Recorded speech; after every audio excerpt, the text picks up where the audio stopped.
Hello, everyone out there. Thank you very much. It's Wednesday, so it's time for the Ravori Sports podcast. Like and subscribe to all of our social media platforms. We appreciate all of you out there. Look, we know it's not football season.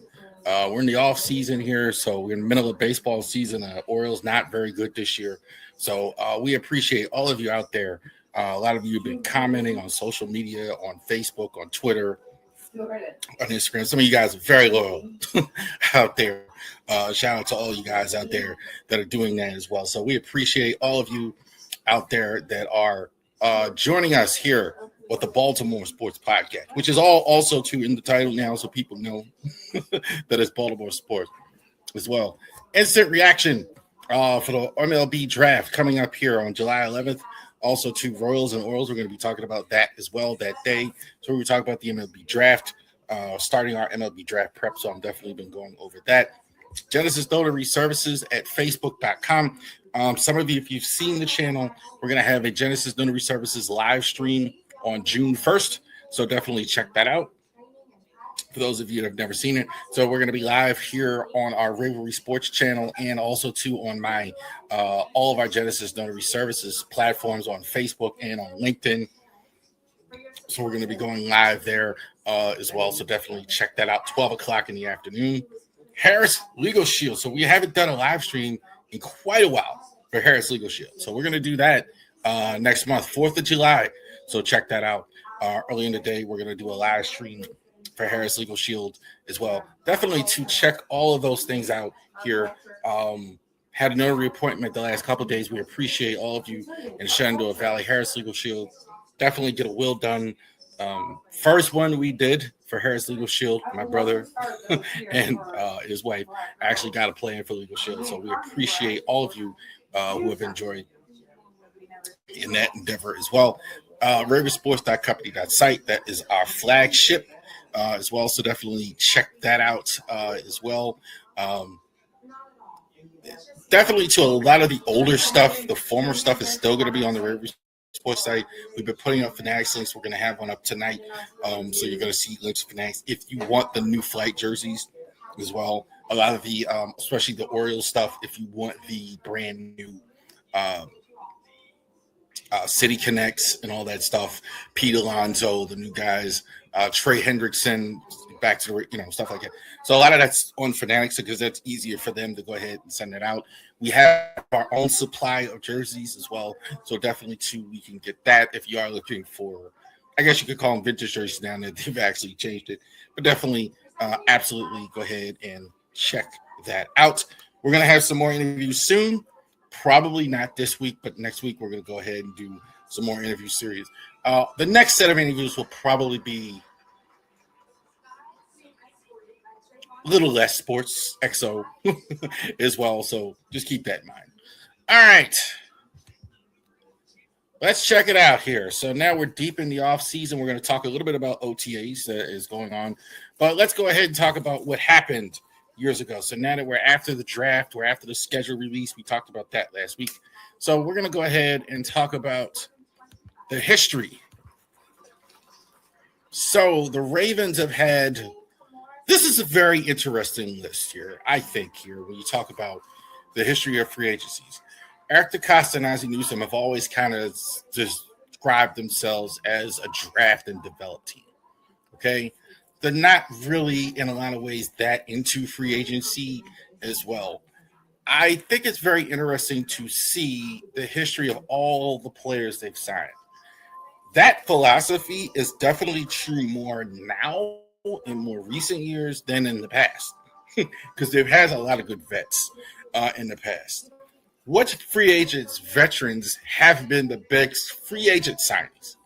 And we're going to talk a little bit of trade at the beginning, but free agent signings. So these are guys that were available on the street, not with a new team. Ravens went in and signed them. Let's go ahead and go over who was the best that the Ravens ever had.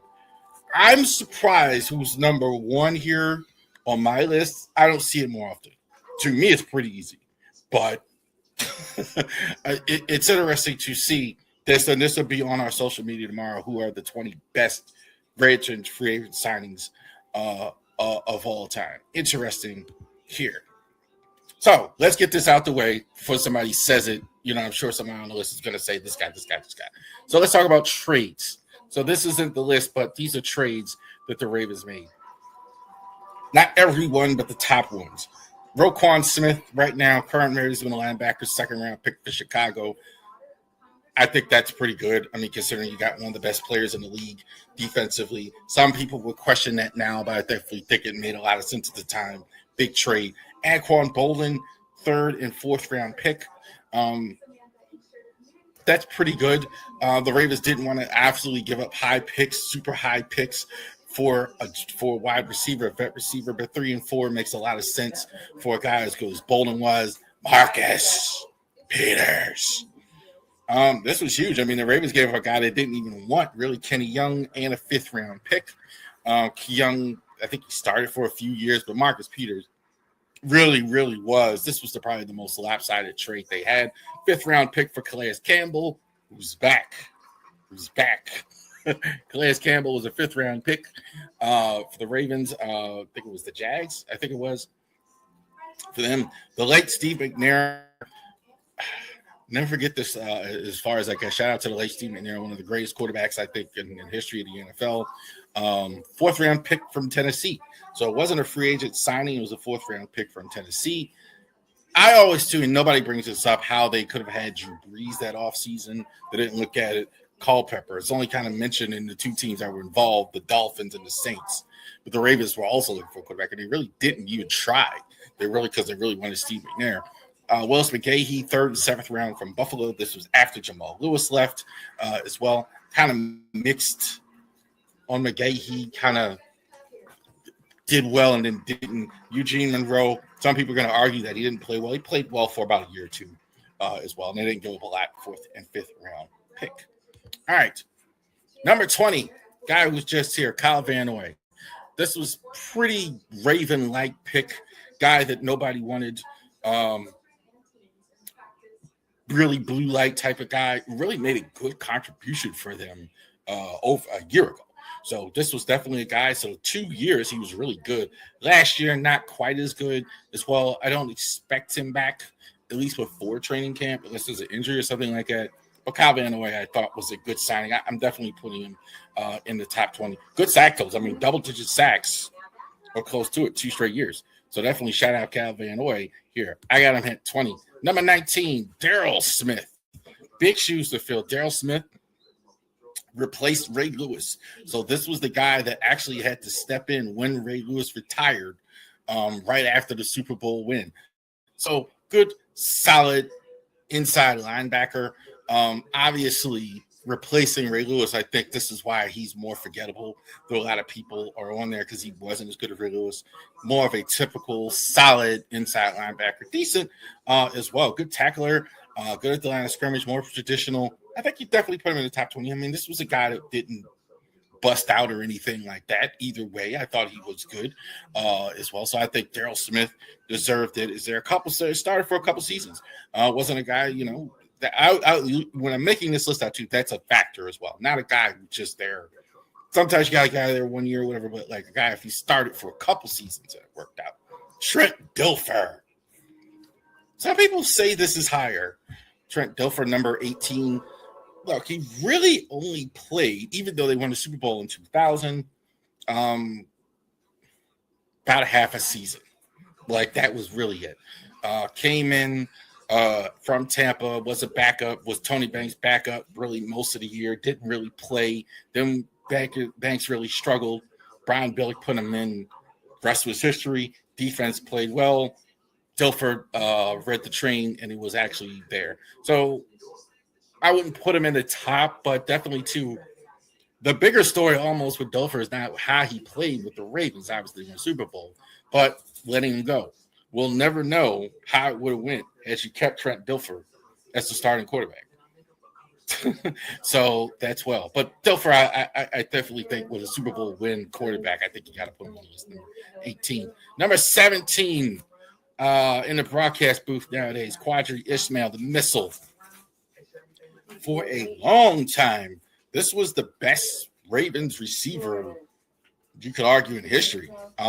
Certainly a guy after the franchise as well. I didn't put Michael Jackson and Derek Alexander as free agents on the list, but you could definitely make a case in the early years of the Ravens that this guy was the best receiver that they had for a long time. So definitely got him small free agent deal as well, and really played well with the Ravens as well. Probably receiver one in the years of the great defense for the Ravens as well.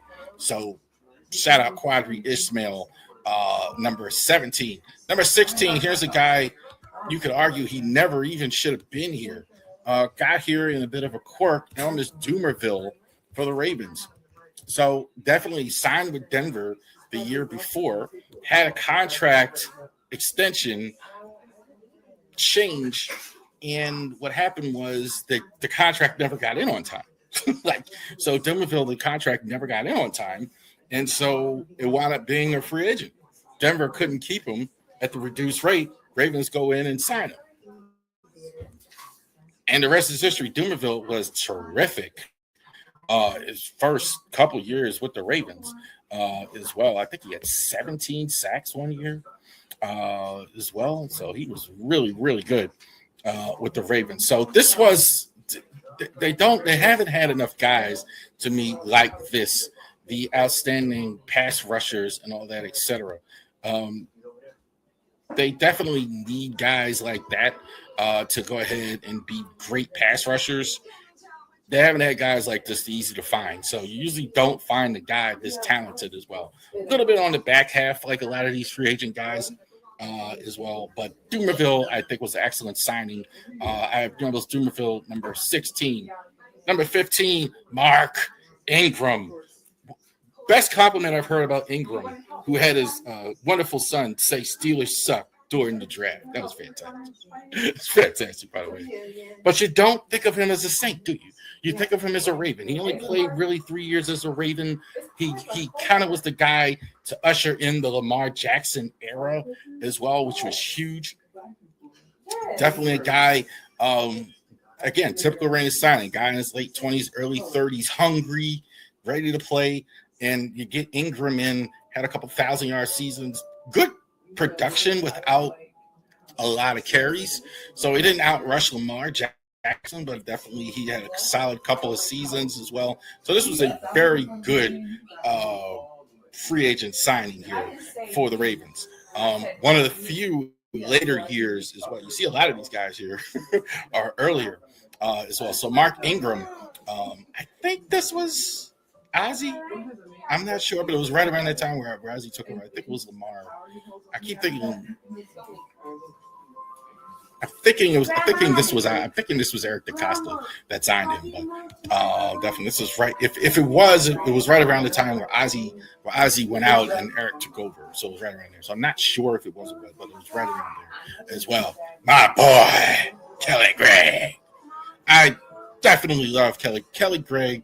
I used to always say when I saw Kelly Gregg play, take a look at a shot of his stomach. You got to get a shot of the gut. That's what it got. You're not getting a first down running into that stomach. That's. I'm a fan of the Kelly Gregg stomach. That's right there.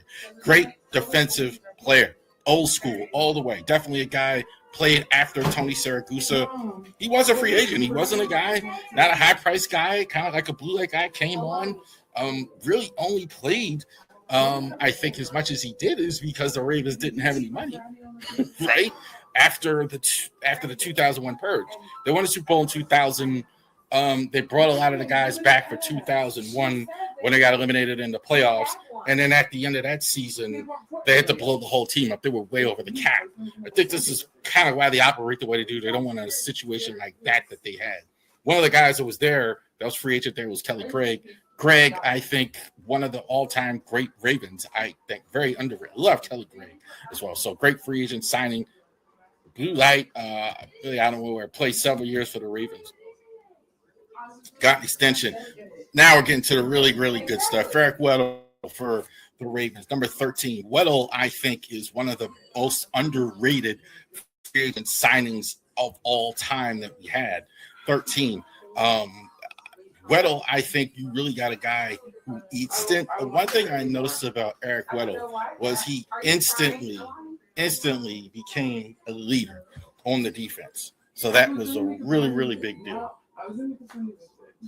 Really, really big deal. Weddle really was a guy at a time where you had Ed Reed gone, so you really needed some safety help. You really had a leadership void. You were looking for that next guy. Weddle is an outstanding defensive player, so as well. Not quite as good as Ed Reed was as well, but a great leader, very instinctive. Definitely he's the guy, number 13, Eric Weddle. Outstanding signing as well. Only reason probably he's not higher is because of the tenure, the shortness of the tenure. But I definitely think didn't make as much impact in the shortness of the tenure as well. Trevor Price, number 12. Price, I think, is one of the best defensive players that we don't talk about as well. Finally getting this opportunity to talk about Trevor Price. Came over from Denver, outstanding in both positions in Denver, outstanding at the tackle, outstanding at the end. Really wanted to play in Baltimore. Really wanted to play in Baltimore as well.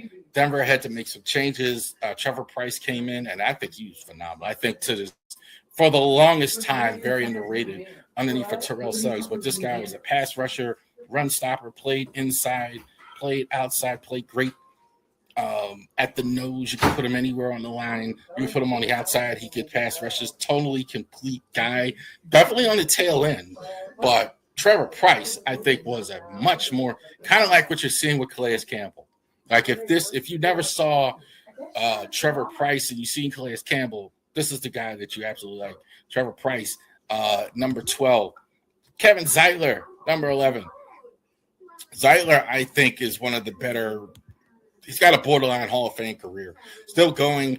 I'm still befuddled why you didn't bring him in last year. Like, to me, it made no sense why you kept going for Lele when you could have had Kevin Zeitler. So Zeitler, I don't think they're going to bring him back with what they've done at guard already. But Zeitler, I think, definitely, too, was just what the doctor ordered. You talk about how many years you have a guy like kind of similar to Eric Weddle and Ed Reed. For years and years, you had Marcel Yanda. What do you need? You need a guy like Kevin Zeitler to pick up the slack and be one of the top tackles. He was a top guard in the NFL, still is, you could argue, to this day. Definitely one of the better free agent signings that the Ravens had. Over 30, hungry, definitely a guy for years and years that was really solid for them. When you want to bring guys, you want to bring guys at the top of the league like this. It's always worth it to bring a guy in that is definitely one of the best players at his position. And that's what Zeitler is. Definitely a mauler as well. They still miss. Supposed to be talking about back in the day, but I can't help but mentioning Zeitler now as well. But Zeitler, number 11, as far as free agents. Number 10, God, RIP, the great Jacoby Jones. There's a lot of people feel that this is the greatest kickoff returner in the history of the Baltimore Ravens. This is easy on the list. We'll never know if Mike Tomlin didn't step in. If he'd have ran back that touchdown, Mike Tomlin messed him up there. I think this guy was a phenomenal addition of the Ravens as well. Exactly what the guys do. Great third receiver, great sack receiver. Not a great overall receiver, but an excellent contributor. Definitely a special teams guy. Definitely a guy that helped you on your special teams with the great pickoff return. I think a lot of people think he's the greatest of all time. We could argue him or Jermaine Lewis, but I think it was a phenomenal addition. Certainly a guy that made a huge impact to a Super Bowl victory as well. So Jacoby Jones, number 10. Number 9, Matt Burke. So some people here again think, is this the best center in Ravens history? Matt Burke. I don't know about that, but definitely here's a guy who was exactly what the again. I hate to even bring, but exactly what you're missing right now. Here's a guy, clearly a leader, clearly a guy who handled his position, made all the calls as well. Brought him in from Minnesota. Already had a lot of success. Brought it into Baltimore. Definitely a guy even right now, they're missing a guy like Matt Burke, who was a leader. So only had about 3 seasons. So I think that's the only reason I was lower. But you could argue Burke, when he played with the Ravens, top 10 center in the league. Top 10 center in the league, if not higher than that in some cases as well. So Burke, I think, was an excellent signing as well. Not a ton of money they spent either. Like, again, so Burke, I think, was really good. There was number 9. Definitely EDC's best free agent signing, Derrick Henry. This is pretty easy. Henry, I think, is look. He's a monster truck. I've said it several times. This guy's definitely going to the Hall of Fame. I understand why the Titans let him go, because you're not supposed to have running backs this productive this late in their career. But a lot of them are Derrick Henry. This is a no-brainer signing. I think this is probably the best signing that Eric DeCosta ever did. A lot of these are Ozzie signings. A lot of these is a big difference between what Ozzie did and what Eric did in free agency. But this is an Eric DeCosta signing, one of the best players. I think you could argue right now he's the best running back in the NFL. I mean, you could debate that. Some people still might, but I think definitely one of the better running backs in the NFL, Derrick Henry, number 8. Number 7, Big Sam Adams, not the beer. I think definitely, too, you talk to Ray Lewis, ask Ray Lewis how good Sam Adams is. Ask Jamie Sharper how good Sam Adams is. Ask Peter Boulware how good Sam Adams is. This was the guy, came over from Seattle, huge body, and look, you talk about Kelly Gregg. This was the real deal. This was the guy with the tremendous size. Look, Ray Lewis never had a hand laid on him the whole time the guy was on him. And of course, I'm not going to separate the late Tony Siragusa right ahead of him. Goose, I think, was a phenomenal look. These guys, you weren't going to run the ball on Tony Siragusa and Sam Adams. You just weren't going to do it. Like, there was no such thing as the defense. The defense, you had pass rushers, you had cornerback, you had all these guys, you had da-da-da. Yeah, but these guys were the linchpin. These guys were 2 free agent signings. You know, it's funny. We had all these free agent defensive players at that time because the defense was bad, like under Ted Marchibroda. So they had to bring defenders as well, and it turned out to be one of the greatest defenses of all time. So it's interesting. Everybody forgets that the defense, like under Marchibroda, was just horrible. So they had to load up on the free agent defenders as well. And those 2 were phenomenal. Siragusa. Steve Smith, number 5. I think Steve Smith, it's only a shame he missed the 1 year with the injury. But I think Smith, was the precursor to what you see with a lot of receivers now. Like, he used to have to be like a Michael Irvin, a tall, big, Steve Smith had it all, but he was smaller. Definitely, too. He could run the tough routes across the middle. He had the size, great speed, deep speed. But he was definitely strong enough, physical enough to handle position. So you see Zay Flowers and you see a lot of Steve Smith as well. Safe, I'm not quite as physical as Steve Smith was, or could be, but Steve Smith I thought was an easy signing as well. I remember the Carolina Panthers released him one day, Ravens the next day signed him. It was a great signing as well. Number 4, Michael McCrary. You talk about one of those great defenders as well. Motor. This guy never stopped moving as well. Definitely, too.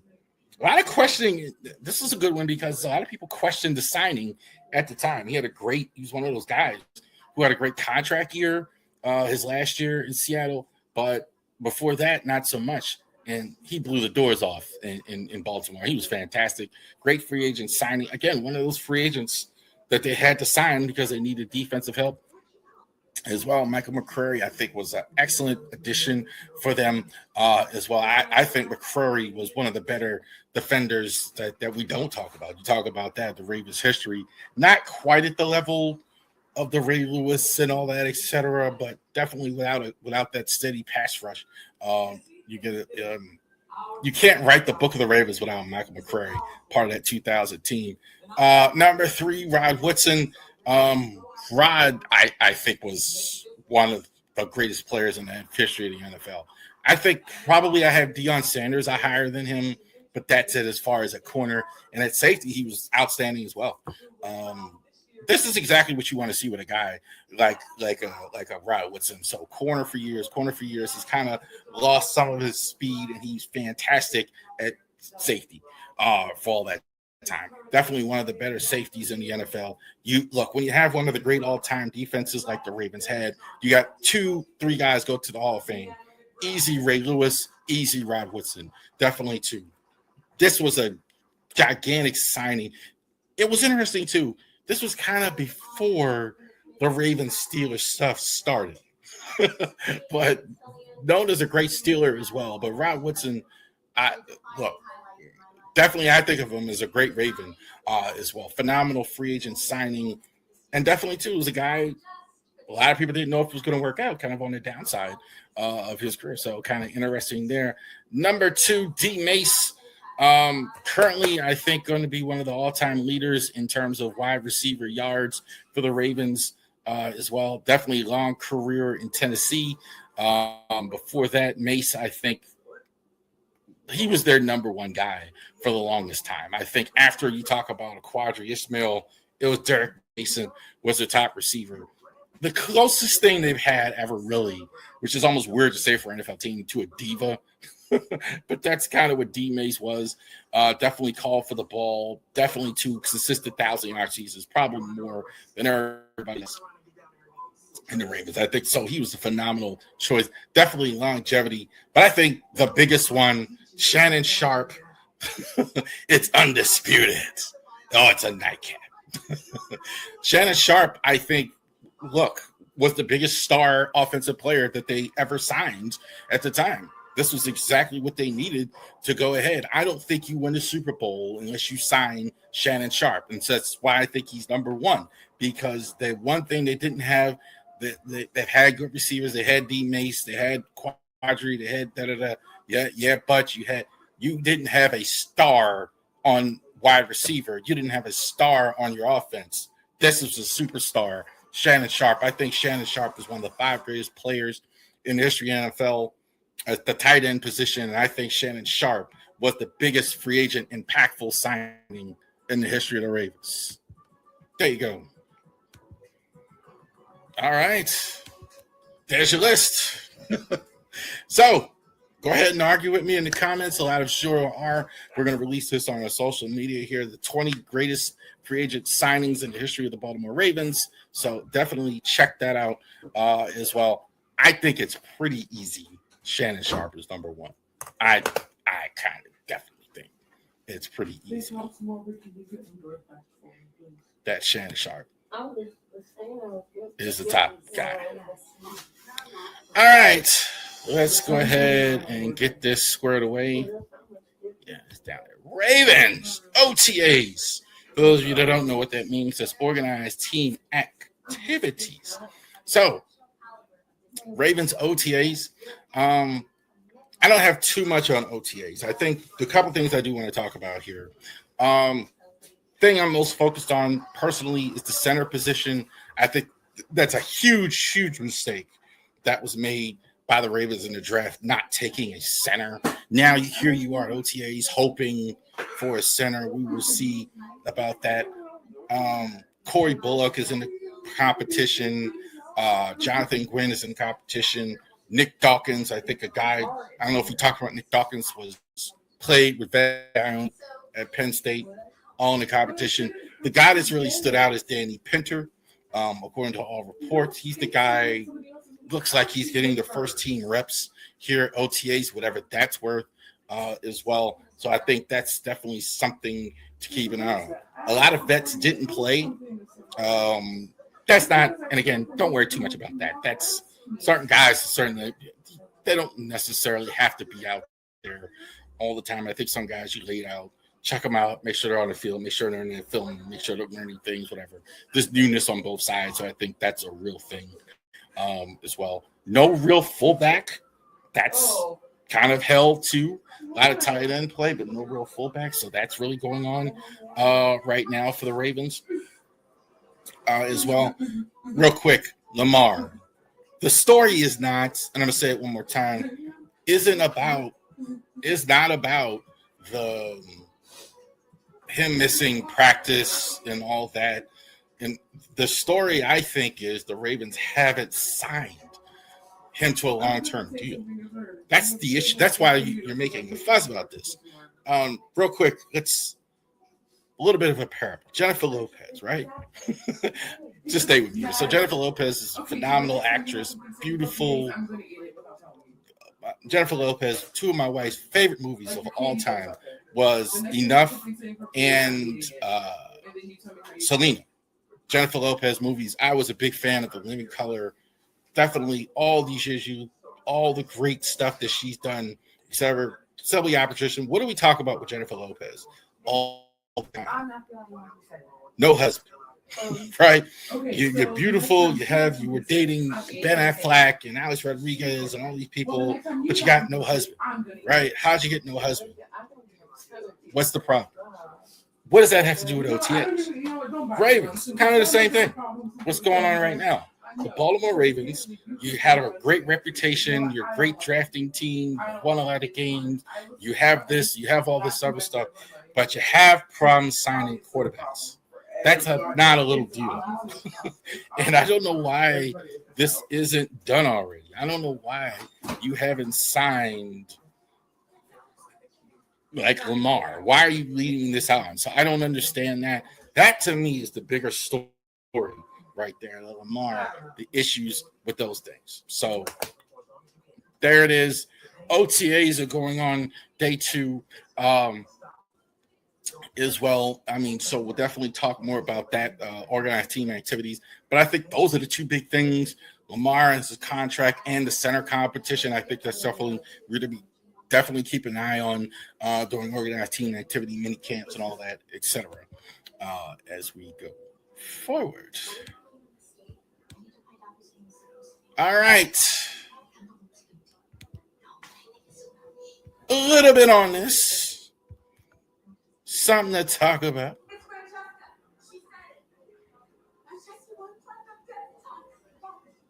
Let's go ahead and even check it out here for a few seconds.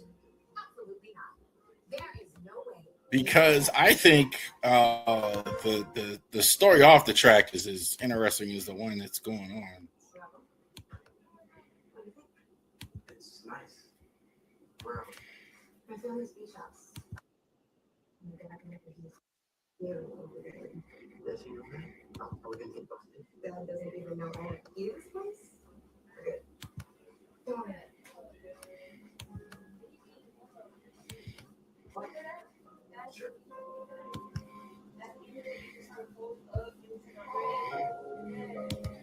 Side, Chip Honcho is. Now the two of them are together, and Napoleon Solo has taken the lead on the outside as they come to the top of the stretch. 3/4 up in 1:12.08 seconds, and they're into the stretch. And Paco Lopez and Napoleon Solo have the lead. Iron Honor makes his run on the outside. Chip Honcho is third. Giving way is Taj Mahal. Here's Iron Honor trying to come and get Napoleon Solo. These two to the final furlong. Napoleon Solo still there. Iron Honor on the outside. Cannot get him. Napoleon Solo and Paco Lopez have won the Preakness. They win it by a length over Iron Honor. Chip Honcho was third. So Napoleon Solo, you just heard it, won the Preakness 2026. What looked different in the Preakness this year is that was not Pimlico Racetrack. That was Laurel Racetrack. So May 16th, written by Jockey Paco Lopez, trained by Trad Summers. $2 million at 10-1. So congratulations for those of you that bet $500 at Laurel Racetrack the other day. And Pac, where Napoleon Solo actually wins the race as well. So what's going on? Why is it at Pimlico? I think we talked about it last year, but right now Pimlico in West Baltimore is under reconstruction because of all the years that they kind of waited. Now they're fixing up at Pimlico Racetrack. From all accounts, what we're hearing, it should be ready for 2027 race next year underneath a $400 million redevelopment.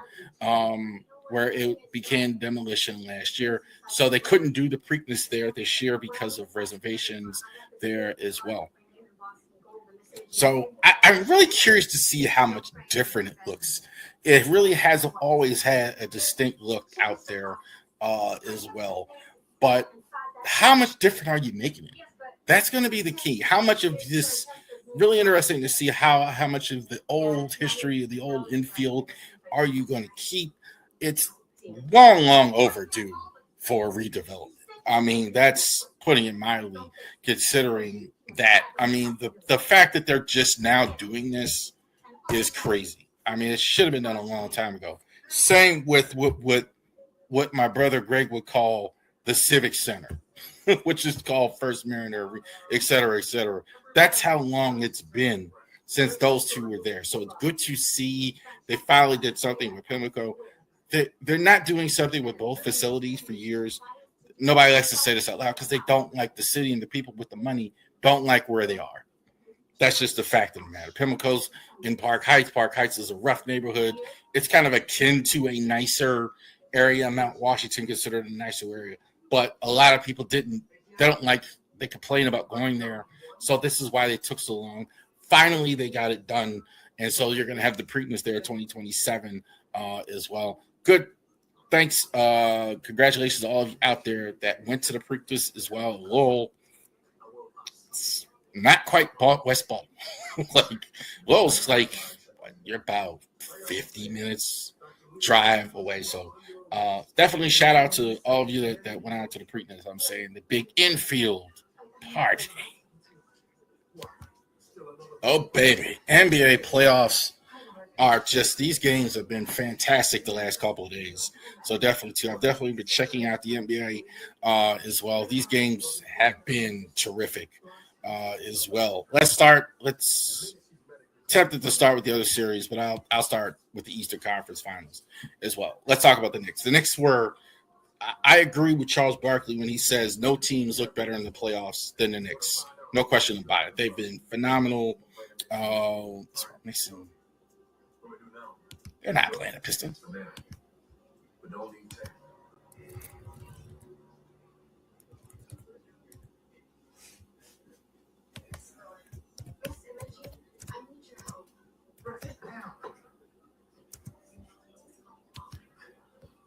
Mixing the Cavs, right?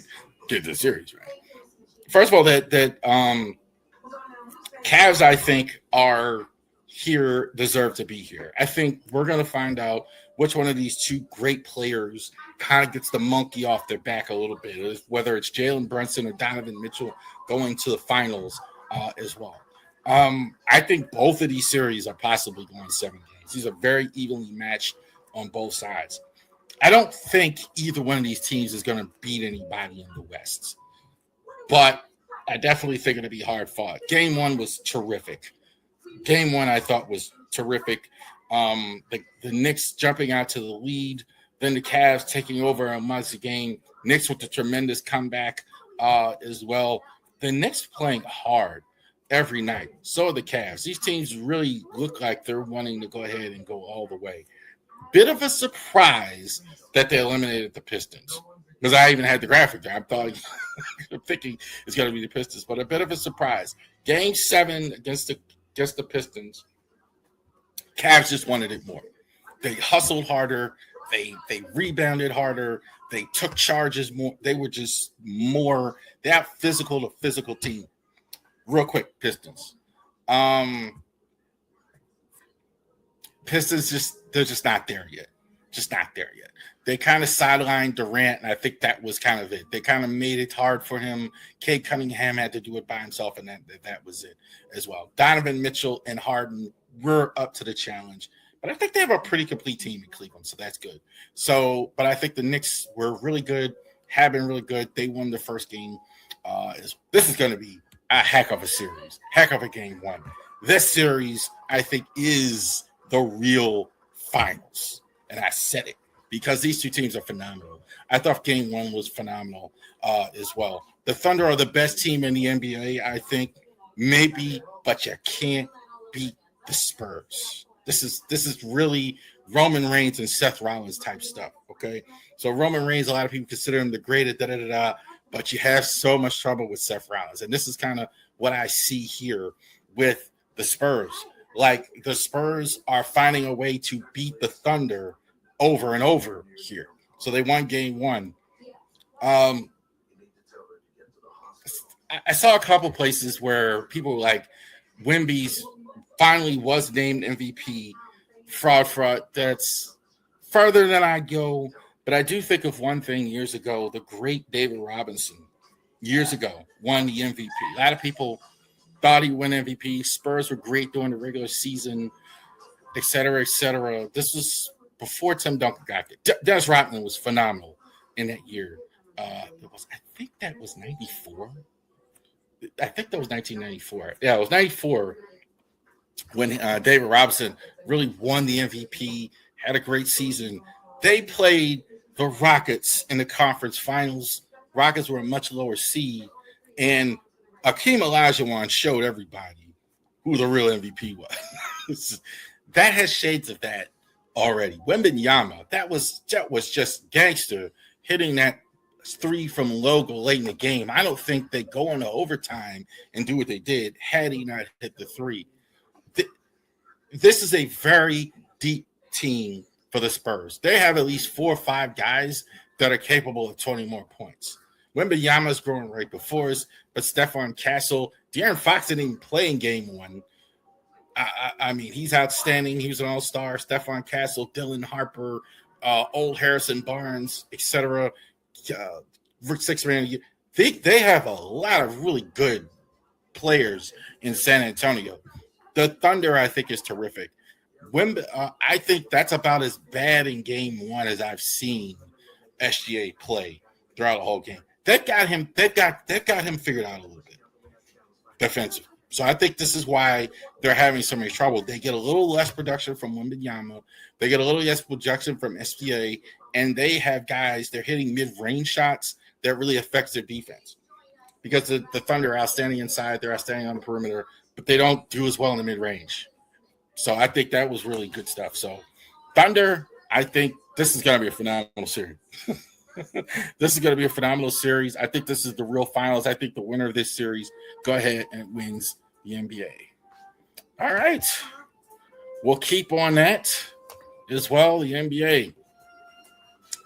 Let's go ahead and shift to what's wrong with the Orioles. I didn't want to do this segment because I didn't want the Orioles to be bad. I kind of looked at it last year. Did I do a segment? I think I did this last year because we got baseball summer coming up next week. This is why we're going to start talking about the Norfolk Tides, the minor league system. We're going to start talking about a lot of other baseball things that aren't MLB, and not necessarily MLB. And we're going to start talking about that. And we had a segment to do here. I try and do at least 2 baseball segments here. And I came up last year like, what's wrong with the Orioles? And I was like, well, maybe we're not going to – Orioles will be good, right? I didn't even want to put like, what's wrong with the Orioles? That's what we're talking about. There are so many things that are the problem right now. Do I think the Orioles were as bad as they were last year? No. I think they're actually a better team than what we saw right before Mike Elias, Brandon Hyde, rather, was fired. So do I think you're better? Yes. I think you're better offensively. I think you have a better thing. Are you in worse shape, maybe? Yes. Because a lot of things now are at fruition now. No more of this stuff about we're developing, we're waiting. No. You're here now. This is it. This is their group here. You got your minor league system. For those of you who don't know, we talk about the minor league system is now cleaned out. A lot of your prospects now, your really good top prospects, Nate George, Ike Irish, Lima Aloy, they're A prospects, A ball, right? You don't have any guys coming up right now this year. Maybe you'll see Bradfield. So this is it. And so you have underwhelming stuff going on right now. So let's go ahead and check this out. Let's go ahead and go over the reasons why the what's wrong here as well. 6, defense. Defense is not good. Defense is not really good all season long. They have, I think, 29 errors, but I think it looks worse than that, doesn't it? Like, they're not fundamentally sound defensively. The catching has been good. So I think the catching, is probably the one spot where I think it's been good on both sides. I think, Adley, Rushman, and Samuel Basayo. Basayo's, I think, hitting up now 270. Adley, I think, has had a good year. So I think on both sides, I think both catchers have been really good. So I think that's the one thing. Alonso, not a great first baseman, but that's not first base. Jeremiah Jackson has looked decent at second baseman. I don't know if he's a true second baseman. I've never really liked Gunnar at short. He made 3 errors this week. They should move him, but they're not going to. I don't think they want to start that because he's a star player, so they don't want to do that. Kobe Mayo started out great. He's kind of really struggled at third. Outfield has been abominable. Taylor Ward has been awful in the outfield. I think in center, you don't really have a center fielder, a true center fielder. Lodi Tavares, decent center fielder. Cowser, I think, is okay in center, but he's not hitting. So that's a problem. They've had Gaston in right field with Tyler O'Neill and Dylan Beavers as well. So you just haven't supported. And also, too, they're getting errors in bad times as well. So I think defense has really hurt you. I think that's one big problem. Some would put him one. Michael Elias. I cannot put up anything. Orioles. I do this every single day. Orioles, Ravens, content every day. Orioles, Ravens. There isn't a day where I put up anything and it's not fire Michael Elias. There's I see at least now 20 Twitter accounts with fire Michael Elias, like calling himself fire Michael Elias as well. I can't argue that at this point because you haven't come to fruition. Your minor league guys haven't come really through. The guys aren't playing well. So many of the young guys are not developed. There's been a lot of issues there. And also, too, he's just a guy. He never says anything. I know somebody's going to say he's a GM, blah, blah, blah. I get that. But he never, ever speaks. You ever speak to somebody and they never really speak? Everything he says is GM speak, business speak. Everything is filtered. Everything is say something with some emotion to fire up your team. I bet you he's never done that. He's never went into that locker room and said anything that fired up his manager, that fired up his organization, that fires up his guys. He makes speeches like that every time I've seen him. Okay? And I understand you're a GM and that there's subterfuges to blah, blah, but that's on you. And your guys aren't developed. This minor league stuff and all this stuff, and you need 3 years development and blah, blah, blah, and you need all that. It hasn't happened for a lot of guys. And that's on you. So I don't know how much longer David Rubenstein and the ownership group is going to continue to look at this stuff and just continue to have this guy here as the GM. We'll see. I don't have him at 1 because players have to play. But I definitely think this is not helping over time. 4, injuries. I think we're kind of going past that because this wasn't as bad as it maybe was last year. You still have had a lot of injuries. You still had a lot of guys miss time. You don't have Westy, that hurt. Jordan Westberg. You don't have Ryan Mountcastle. You don't have Felix Bautista still. Ron Helsey's on the shelf. I feel like I'm forgetting. Zach Eflin went out. Jackson Holiday, you're just getting him back. So that hasn't helped. I think this is more of a factor than I think people are saying because you haven't had your guys in there. That does matter. You're not so good where you can have that as well. So I think injuries have played a factor is more than I think what people are saying. They are missing talent. So I think injuries factor, especially in the pitching. Your bullpen missed some starts. They're trying to get Keegan Egan has been awful. It's coming back. A lot of fighting injuries as well. So I definitely want to put that there. Number 3, inexperienced Skip. I can't say I love what I've seen for the manager yet. I mean, everybody's kind of focused on Elias because it's kind of hard to blame him because he just got here.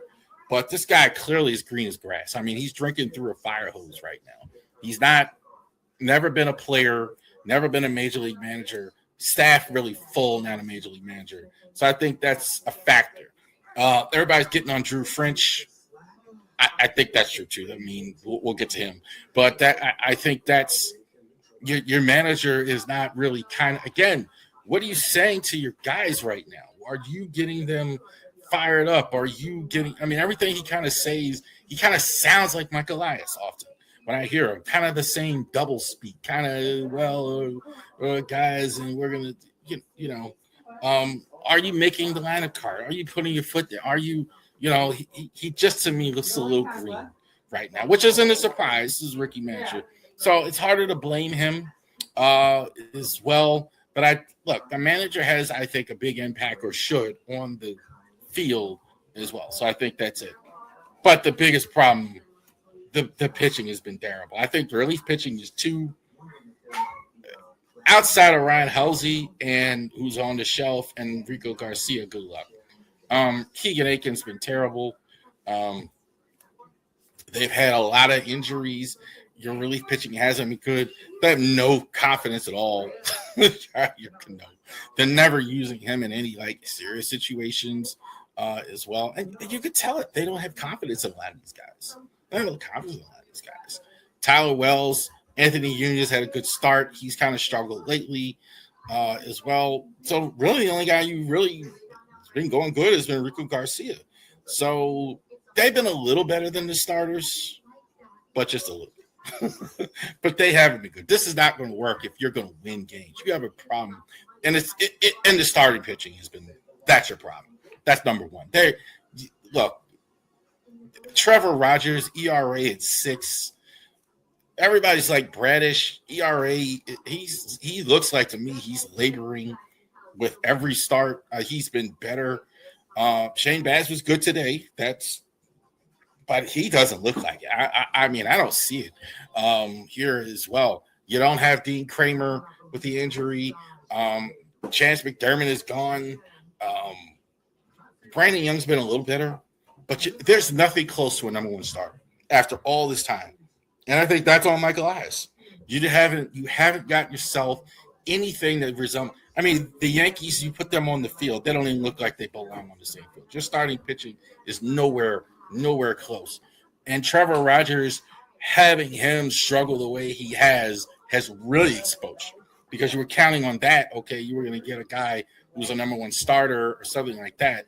Nowhere close. Not at all. Chris Bassett, and I don't know why he's continuing to start. And I take that back. He's continuing to start because of what we talked about. You got no talent in the minors anymore. Who do you bring up? They're already up. Katie Povich, Brandon Young, Tyler Wells, that's it. So you're kind of stuck. They had Trey Gibson.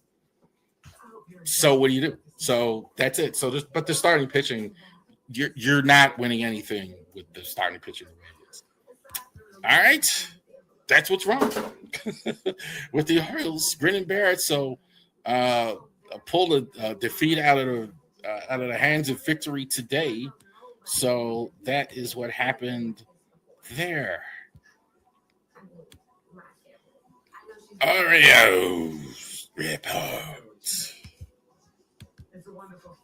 Orioles Report. Anibal Nunez from the trade from the Sacramento A's for cash considerations and is optioned in the Norfolk designated Christian role for assignment. This is kind of what I mean too. Too much churn. Talking about this way too much. You're sending guys, getting guys, releasing guys, I saw it on Twitter the other day. Okay, well, we're releasing guys. Oh, the Orioles are gonna, you gotta stop that. Find out if you don't need guys like this all the time. Stop signing guys like this all the time. Find out who's in the minors. See if Keegan Gillies is any good. See if Trey Gibson can help you out. See if you might as well. I know the running on the street, taking these guys off the street all the time isn't clearly helping because your bullpen hasn't been any good. Designated Jose Esposito for assignment. I claim McSinley off waivers from the Dodgers. Option him in Norfolk. Reinstated Jackson Holiday. Why wasn't he starting today? That's crazy. Like, that was like, why would you take him out after he just got? Anyway, that's a whole nother as well. Trevor Rogers, 15-day DL. Reinstated him. Option Jose Espada, Norfolk sent Jackson Holiday, and her serves have reestablished in Norfolk. So that was earlier in the week. Option Maverick Hanley to Norfolk. Hanley's been up and down a lot as well. So we mentioned Hanley here from Chesapeake, retroactive 10 days, May 11th as well. Select contract of Albert Suarez from Norfolk. Cameron Foster, Norfolk, designated Maverick Hanley for assignment. So I don't necessarily, real quick, Hanley, I don't think it's a terrible idea to keep 3 catchers the way, and that sounds silly to some of y'all saying, because considering the way Basayo and Adley have looked, but it's a little tough to deal with because it's so rough for a catcher, and you're playing both pretty much every day. So often, like, if Basayo's not catching, he is DHing. And opposite too. So, and they're kind of doing the opposite. They're kind of sharing DH. So to carry a third catcher that's not going to play as much doesn't sound like a terrible idea to me. As well. GM Michael Asset, Ryan Mountcastle is expected to turn sometime in July. Friday marked the first time that Ryan Helsley played catch. Says he was placed on IL. Mountcastle in July, I'll believe that when I see it. We'll see how that goes. I think they probably maybe want to keep him healthy to trade him or something as well. Helsley, I don't think is going to be too much longer. I think he's going to play probably in May. I think June you'll probably see him. So I don't think he's going to be too much longer as well. We'll see there what's going on. Orioles, we talked about, offered 23rd in batting average and 26th in errors total with 26 total as well. Defense is not good. Batting average is not good. But you know what? I'm seeing this in all of baseball where teams, like, I'm seeing more nowadays in the last, like, 180 hitters, 190. Like, we're in May. Like, nobody should be playing much with a 180. You know, like the Cedric Mullins, I don't know. That's just old school. Because they didn't get at bats. You know, hitting 180, maybe for a little, maybe like a bottom of the order guy or something like that. But like too many guys are just hitting 180, etc. Rico Garcia has been the bright spot. 23 games, 3-0, 3 saves, 7 holds, 20.2 innings pitched. Garcia has been terrific for him. I definitely think Garcia has been their bright spot in terms of this season. I really have a hard time arguing that Garcia hasn't been their best pitcher, period. I mean, you could make a case that he is their most valuable Oriole altogether as well. Who's been hot? Pete Alonso getting there. Mayo was ready to be thrown in the garbage. He was good this week, so let's give him credit. Bradish, I think, was probably, relatively speaking, the best pitcher, but again, I still see him laboring too much, way too much. And who's not? The entire rotation outside of Bradish. Bradish at least is giving you 5 innings decent. Like, nobody else is doing anything as far as giving you anything. Rogers and Bassett, I question whether they should get another start. That's how bad they've been. I mean, they've been really bad. This week, Rays again at the end of the week. This time you get them in Camden Yards along with the Tigers. Take Salas and the Tigers, the way the Tigers have looked, they've had a ton of injuries. They've had no Scooble. They've had no – they must be missing at least 10 guys as well. That's why they've struggled as much as they had. Samuel Basayo is impressing me. I think he's really coming into his own. I picked him as player of the week because Basayo, I think, is definitely in the Rookie of the Year conversation. Thank you guys for joining us here. Speaking of Ravori Sports podcast, like and subscribe to all of our social media content. We'll see you next Wednesday. Be good to everybody. Have a good day.